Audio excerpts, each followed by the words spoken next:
was my oyster. Every year, my school would perform exceptionally well in their final exams.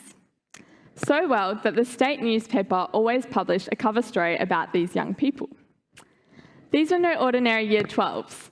They had unbeatable grades, full scholarships to Cambridge, Oxford, Harvard. They could do anything that they wanted with their futures, and because of that, they were my superheroes. My name is Elizabeth Knight. I'm 20 years old, and I've always been a big dreamer. In high school, my secret dream was to become one of the newspaper kids. I figured that if I could get to where they were, then I might be able to work out what I was actually doing with my life. Flash forward 5 years, and I found myself in their shoes. Despite this image, I actually had no idea what I was doing with my life at this point in time. I was burnt out, physically and mentally exhausted. And despite 12 years of schooling, I felt further from knowing who I was, who I wanted to become, and what I was going to do with my future more than ever before. Many people have said to me, "Isn't that how most young people feel when they leave school?" They'd be right. I was one amongst many displaced young people trying to find their place in the world. Unfortunately, though, this logic didn't really help me, and instead I began to doubt myself.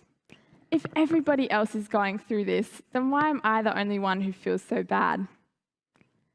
The answer I found was that my anxieties and my fears for the future were not limited to the outcome of my own. They extended to that of the world also. 3 days before my graduation, 131 people died in a terrorist attack in Paris while watching a concert. In the 12 months that followed, North Korea began firing ballistic missiles. The UK voted in favour of Brexit.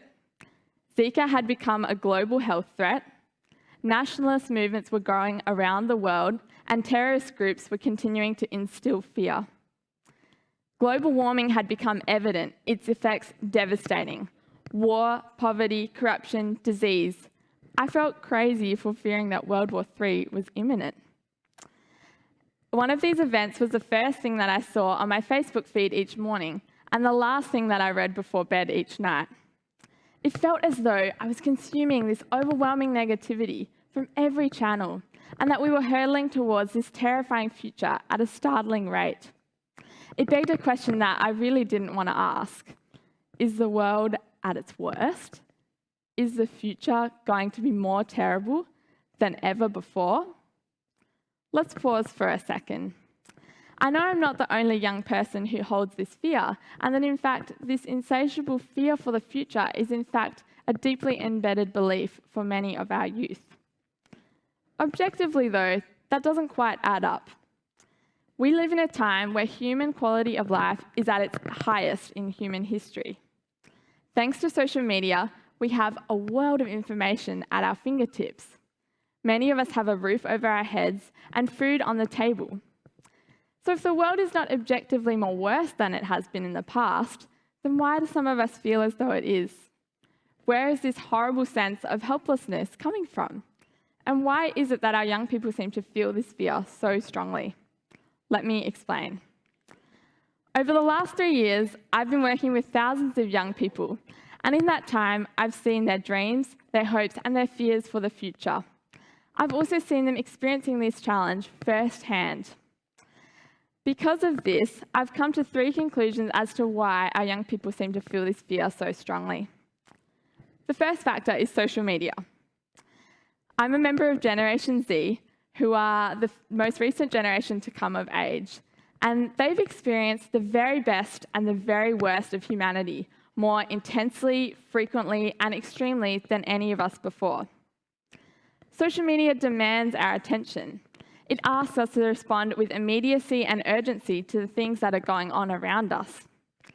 Because of this, it can make us feel more anxious and exacerbate the fears that we already have. Simultaneously, it can make it more difficult to connect with other people in person, making us feel more alone with our worries. It's not surprising then that Generation Z, as the greatest consumers of social media, are also the ones who have the highest rates of mental illness in the form of anxiety and depressive disorders. And similarly, that social media can create an extremely negative and selective view of the world, that for Gen Z is the one that informs them the most and that they question the least. The second factor is progress. Basically, throughout the most recent decades, human society has progressed both technologically and socially at unprecedented rates. Because of this, it means that our basic human needs, our fundamental survival needs, are more readily fulfilled than ever before.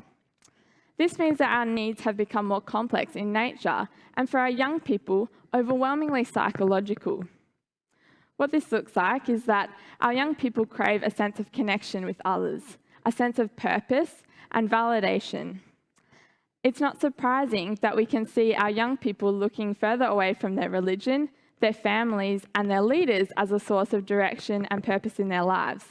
Instead, they're looking to their jobs as a vehicle through which they can change the world. They have to do something, create something, change something, or else what is the point? The third factor, and most critically in my opinion, is that Generation Z have a deadline. I remember very vividly my Year 4 teacher getting up to give a presentation about the importance of recycling. In a tirade of sorts, he began to describe this terribly dystopic future that we could anticipate if we didn't look after the environment. All I remember is that he described a picture of humans living amongst cockroaches as the lone survivors of the climate crisis. Now, I'm pretty sure this isn't actually what he said, but my takeaway for my 8-year-old self was very clear, that the future is going to be bad, and it's my responsibility to change that. I believe that we have primed an entire generation to fear for their futures. Just as they enter adulthood, we give them a deadline of 12 years before irreversible damage occurs to their planet. We give them a deadline that is grounded in scientific reasoning, which they have been taught to respect and to trust, only amplifying the urgency and fear that they already experience. We give them a deadline that promises to end their futures before they even begin. I believe that we owe it to Gen Z to create a more compelling vision for the future than this, don't you think? If we do that, then we might just allow them to find their purpose and their place in the world and to enter their futures with confidence, not fear. To unlock the potential of an entire generation by allowing them to believe that the future may indeed be better. As much as I understand the fierce challenges that our world is facing and how messed up the world can seem, I also appreciate the hopes and dreams that our young people have for the future that look remarkably different to this. Generation Z, you've been taught your whole lives that you will be the leaders of the future. You've been taught to carry the tremendous weight of the world on your shoulders all the time. But that does not mean that you alone should bear the responsibility to change it. As a big dreamer, this is a quote that I live by. The future belongs to those who believe in the beauty of their dreams. To all the young people out there, if there's any truth at all to this message, then you don't have to worry. The future is already yours. Thank you very much.